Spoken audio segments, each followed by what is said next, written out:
Je m'appelle Marie-Danielle de Mélas, je suis professeure honoraire à l'Université de Paris 3 et j'ai consacré, depuis que je suis partie en retraite, une partie de mon temps libre à l'histoire des parachutistes. Je me suis lancée au début sans trop le savoir, et puis maintenant le projet est devenu beaucoup plus clair, dans une histoire des parachutistes français depuis la guerre d'Indochine jusqu'à la fin de la guerre d'Algérie, 1945-1962.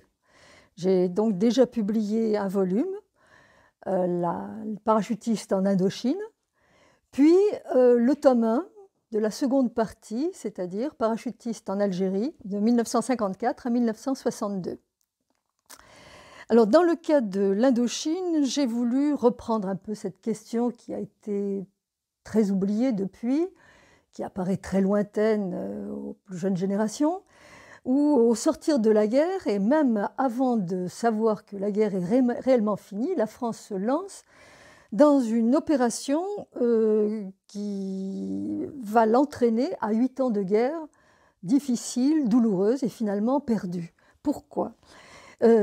J'insiste, avant même que la Seconde Guerre mondiale soit achevée, la France se retrouve en Indochine dans une position très difficile. L'Indochine est formée de plusieurs zones, certaines colonies comme la Cochinchine, d'autres protectorats comme le Tonkin, il y a également le Laos, le Cambodge, et tout cela est occupé par le Japon. Et à partir de mars 1945, le Japon, qui s'était contenté de supporter la présence de Français, décide cette fois de soumettre par la force, de façon extrêmement brutale, les dernières troupes françaises se trouvant en Indochine. À ce moment-là, il va falloir, pour la France, chasser le Japon. Le Japon n'est pas encore vaincu, on est en mars 1945. Il accepte la fin de la guerre qu'en août. Et donc, il faut donc s'opposer aux Japonais. Et à partir de là, le Japon, qui a fortement soutenu les nationalistes indochinois, va leur passer la main, en quelque sorte, et la France va se retrouver prise dans une guerre coloniale qu'elle n'a pas voulu. Le général Leclerc, qui a été envoyé avec un tout petit corps expéditionnaire, il devait au départ assister les Américains dans la reddition du Japon. Il se retrouve détourné vers l'Indochine. Le général Leclerc, très vite, se rend compte qu'il faut négocier, sortir de cette impasse, surtout ne pas se lancer dans une nouvelle guerre. La France n'en a pas les moyens. Ce n'est pas l'avis de De Gaulle, encore moins de son représentant, l'amiral Thierry d'Argentlieu. Je passe sur les détails, mais la guerre commence ainsi. Alors, le rôle des parachutistes là-dedans se trouve en Indochine, ce qu'on appelait les troupes coloniales, ou la coloniale. Des troupes qui sont, depuis le XIXe siècle, dédiées à l'intervention dans les zones lointaines. Les parachutistes, ils se sont fait connaître pendant la Deuxième Guerre mondiale avec deux écoles. Une école anglaise, on va beaucoup simplifier, hein. Une école anglaise, une école américaine. L'école américaine, un peu sur le modèle des Russes, on forme des régiments entiers de parachutistes qu'on va parachuter derrière les lignes ennemies et en avant la bataille. Bon, la France d'abord n'avait pas les moyens, ni les moyens en hommes, ni les moyens surtout en aviation. On n'a jamais pu transporter un régiment entier avant la fin des années 50. La France est orientée plutôt vers le modèle anglais, des petits groupes, des petites sections, du modèle SAS, plutôt des commandos, on va dire, qui se sont révélés extrêmement efficaces à partir de 44-45. Les parachutistes français ont montré qu'ayant été élevés dans le modèle anglais, ils donnaient des résultats fabuleux. Fabuleux pourquoi ? Parce qu'avec de tout petits moyens, ils arrivaient à faire quelque chose. C'est surtout ça qui est intéressant. L'arrière-fond de tout ça, c'est l'extrême pauvreté de moyens de la France en 1945. Donc très vite, on va se dire, le commandement, se dit, après tout, les parachutistes, ils ont su se débrouiller en 44-45, pourquoi est-ce qu'on n'irait pas les envoyer en Indochine? Ils vont là encore. Et on assiste pendant des années à un tâtonnement dont vont faire un peu les frais les parachutistes. C'est-à-dire que pour l'un, il faut des toutes petites équipes, d'autres un peu plus grosses, d'autres il faut des groupements de commandos, d'autres il faut les disperser. Plus généralement, les chefs de secteur auxquels on prête une troupe de parachutistes les exploitent jusqu'à la corde, en se disant ils sont là, ils sont forts, c'est une troupe d'intervention, on va en profiter, on les épuise. Et ça explique, toujours en simplifiant beaucoup, pourquoi et comment, pendant 8 ans, des parachutistes, des éléments des unités parachutistes vont d'ailleurs ne pas changer de nom sans arrêt, puis changer d'occupation, changer de fonction, n'avoir aucune doctrine d'emploi. Alors, on sait que les parachutistes font des choses très bien, mais on ne sait pas exactement comment les employer. Et le meilleur exemple, c'est ce qui s'est passé à Dien Bien Phu. Le parachutiste est un fantassin. C'est d'abord un fantassin très léger. On ne va pas parachuter quelqu'un qui pèse 150 kg parce qu'il est très lourdement armé.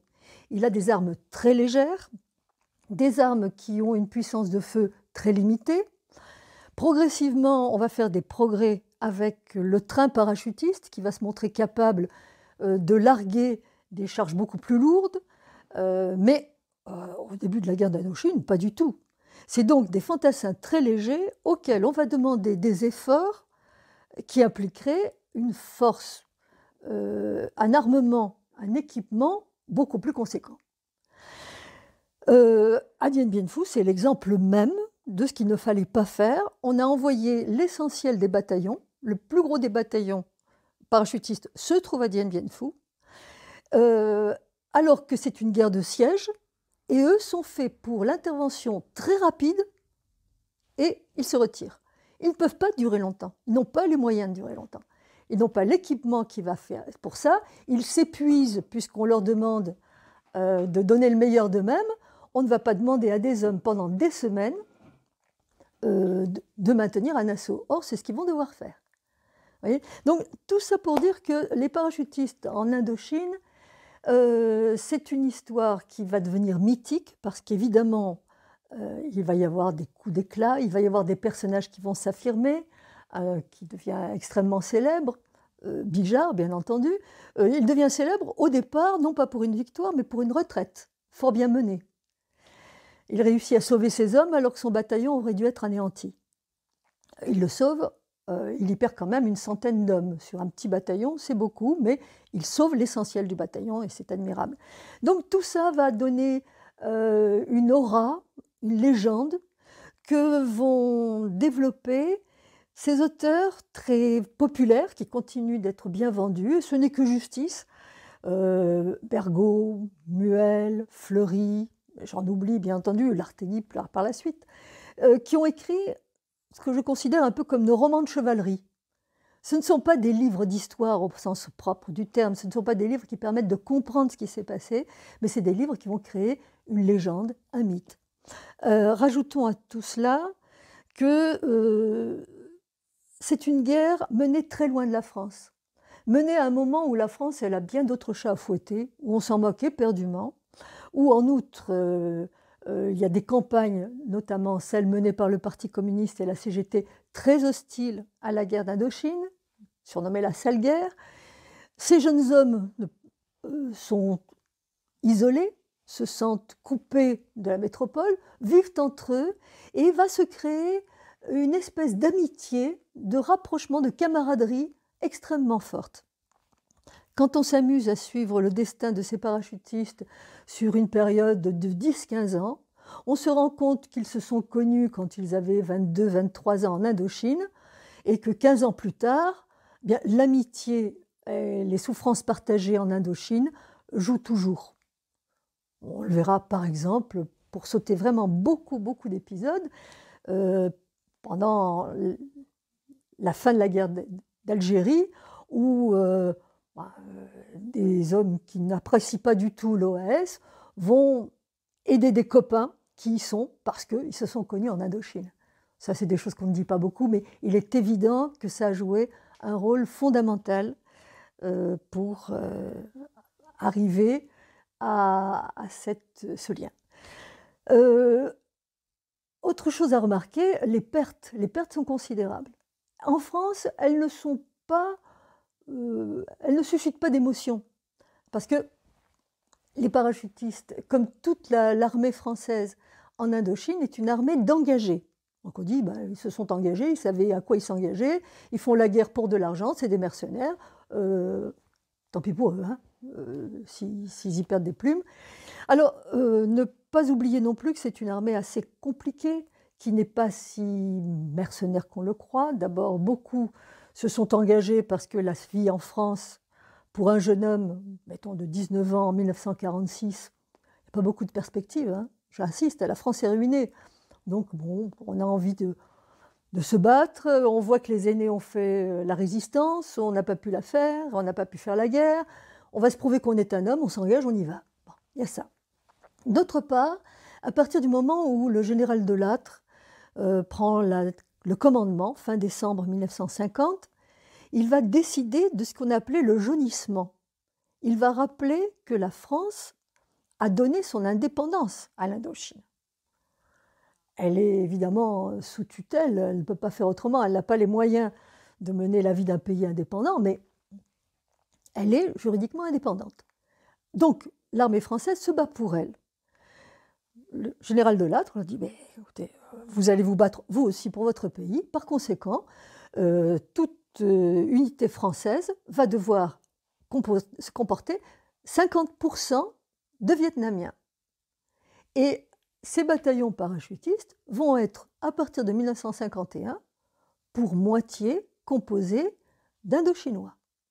Ça aussi, on l'oublie. Ce ne sont pas, comme ce sera le cas en Algérie, des harkas, un groupe supplétif, c'est vraiment la moitié du bataillon qui est composé de Vietnamiens. Donc ça aussi, ça fait partie des choses qu'il faut rappeler, qui me semblent importantes.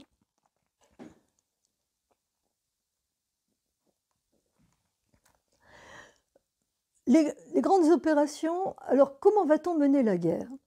Alors d'abord, il faut connaître l'adversaire. L'adversaire, le Viet Minh, va mener deux types, au moins, je simplifie toujours beaucoup, deux types de guerres très différentes. Peu de recours au terrorisme, à la différence de la stratégie du FLN en Algérie. Peu de terrorisme, mais deux espaces bien différents. L'un, le sud, l'autre, le nord. La Cochinchine, où l'on va pratiquer plutôt la guérilla, le Tonkin, où progressivement on passe de la guérilla, de toutes petites équipes, à des régiments constitués, et je reviens encore une fois à Dien Bien Phu. Dien Bien Phu est une guerre, la bataille d'une guerre classique, et avec une artillerie Viet Minh, commandée parfois par des Chinois, une artillerie supérieure à celle de la France. C'est une guerre, c'est une bataille telle qu'on aurait pu la mener 10 ans avant. Donc il y a au Tonkin une progression très différente. Pourquoi? Parce qu'à la fin de l'année 1950, je rappelle qu'en 1949, la Chine est devenue communiste, Mao Tse-tung a gagné la guerre et va pouvoir aider le Viet Minh au Tonkin de façon décisive. Il faut, ça je crois que tous les historiens sont d'accord pour le dire, à partir des défaites de la France à la fin de l'année 50 sur la frontière nord, ce qu'on a appelé la bataille de la RC4, la route coloniale numéro 4, cette route qui longe la frontière avec la Chine. À partir de cette défaite qui a été beaucoup plus mortifère que Dien Bien Phu, les pertes ont été considérables, plus importantes que Dien Bien Phu. Elles sont moins connues, mais elles ont été essentielles. À partir de ce moment-là, la frontière entre la Chine et les troupes du Viet Minh est ouverte. À partir de ce moment-là, la France a perdu la guerre. La guerre va se prolonger pendant 4 ans. Dien Bien Phu a peut-être été une bonne occasion de lancer des négociations et d'arrêter les frais, mais les dés sont jetés à ce moment-là. Et à partir de la fin 1950, l'armée du Viet Minh devient une armée régulière, fort bien formée, fort bien éduquée. Donc les parachutistes ont eu à se battre contre les deux types de combats. Au sud, une guérilla, au nord, et ça on ne l'a pas vu venir, ce qui fait qu'ils se sont retrouvés de plus en plus fragilisés, en quelque sorte, avec leur armement léger et leur logistique qui ne suit pas. Au sud, des parades ont été trouvées, par exemple, Roger Trinquet, qui se trouve dans une zone du quadrilatère, pas en Cochinchine, et a inventé quelques méthodes de contre-guérilla qui ont fort bien marché. Quand il s'est retrouvé au Tonkin, qu'est-ce qu'il a pu faire? Alors là, il n'est pas le seul, hein, je veux dire, mais il l'a commandé, et il s'est occupé des maquis derrière les lignes du Viet Minh. Une expérience qui sera reprise ensuite par les Américains pendant la guerre du Vietnam. Là, ce qu'ont pu développer les parachutistes avec ce qu'on a appelé le GCMA, le groupement de commando mixte aéroporté, c'est lancer quelques sous-officiers ou quelques officiers, un radio, de l'équipement, quelques armes, dans une zone montagneuse dont on sait que les habitants sont très hostiles au Viet Minh, et créer des maquis locaux, des maquis autochtones, qui vont pourrir la vie des unités Viet Minh qui sont dans le coin. Le bilan, selon ces acteurs, aurait été extrêmement positif, mais le haut commandement, ne s'étant pas rendu compte de ça, les a lâchés. Quand on regarde de plus près, c'était une expérience très intéressante qui a donné effectivement de très bons résultats, qui ont été très coûteux en matériel et en hommes, dont on ne voit pas très bien comment il aurait pu se poursuivre. D'ailleurs, les Américains l'ont également connu par la suite. Voilà un peu ce qui s'est produit. Je terminerai cette partie concernant la guerre la guerre d'Indochine par ce qu'on a appelé le mal jaune. On a bâti une histoire des parachutistes de ces deux guerres, bâtie sur une sorte de traumatisme primaire, le traumatisme de l'Indochine. Cette histoire d'Indochine les a beaucoup marqués. C'est un monde séduisant, c'est une civilisation charmante. En outre, c'est très important pour un soldat. Soldat, il est forcément célibataire au combat. Hein. Les femmes vietnamiennes, les relations avec les Vietnamiennes n'ont pas été du tout ce qu'elles ont pu être au Maghreb. Il y a une proximité, il y a une liberté. Mettez-vous dans la peau de jeunes gars qui ont 20 ans en 1946-47. Qu'est-ce qu'était la France à ce moment-là? La liberté sexuelle, ça n'existait pas beaucoup. Hein. Là, bon, c'est merveilleux. En plus, c'est très beau, c'est un monde vraiment très beau. Et ce monde très beau s'achève par une défaite consternante, Dien Bien Phu. Bien voir que si presque tous les bataillons parachutistes se sont retrouvés au siège de Dien Bien Phu, ça veut dire que tous ceux qui ne sont pas morts ont été prisonniers. Donc, presque tous les paras qui ont survécu à la guerre d'Indochine et qui étaient à Dien Bien Phu ont connu l'épreuve d'une captivité extrêmement dure, vraiment d'une dureté assez inimaginable. Ils ont vraiment crevé de faim, crevé de maladie, avec lavage de cerveau, quelque chose de très pénible, auquel ils ne s'attendaient pas, ils n'avaient pas été prévenu. Aujourd'hui, un militaire de force spéciale reçoit un entraînement. Il est entraîné, par exemple, regardez de plus près l'entraînement que reçoivent les Britanniques des forces spéciales. Ils apprennent à résister à ce que je n'appelle pas la torture, mais la question. Et la question britannique, c'est pas du gâteau. Hein. Tous les élèves officiers de forces spéciales reconnaissent qu'ils ont tous parlé. Hein. On a vraiment les moyens de faire parler dans le monde britannique. Ils sont entraînés à la captivité. Ils sont entraînés psychologiquement. Ils savent ce qui les attend. Là, ils ne savaient pas. Donc, ça a développé, ça aurait développé la volonté de ne plus jamais connaître ça et de faire une guerre à n'importe quel prix, mais ne plus jamais perdre, ne plus jamais se retrouver humilié comme l'on a été en Indochine. Ça serait ça le mal jaune qui expliquerait ensuite que la guerre d'Algérie va être pour les paras une épreuve morale, je dirais. Alors là, je m'inscris un peu en faux contre ce mythe du mal jaune. Ce mythe du mal jaune a été réel pour un petit nombre de parachutistes. Les parachutistes en Algérie, c'est tout autre chose. Ce sont des dizaines de milliers de jeunes gens qui vont passer 24 à 27 mois là-dedans, qui n'ont pas connu l'Indochine, qui s'en moquent éperdument. Donc, bâtir un comportement d'un groupe aussi important sur les réactions de quelques centaines d'hommes, même si ces hommes ont compté, c'est un peu abusif. Je conclurai en disant que dans la mémoire des parachutistes, on a tendance à enjoliver le passé souvent, ou s'il est vraiment vilain, on l'oublie. Peut-être. Mais dans la mémoire des parachutistes, l'Indochine, c'est une belle histoire. Une histoire tragique, une histoire qui a souvent mal fini, mais c'est une belle histoire avec des moments assez extraordinaires. L'Algérie, c'est une grande douleur très difficile à gérer.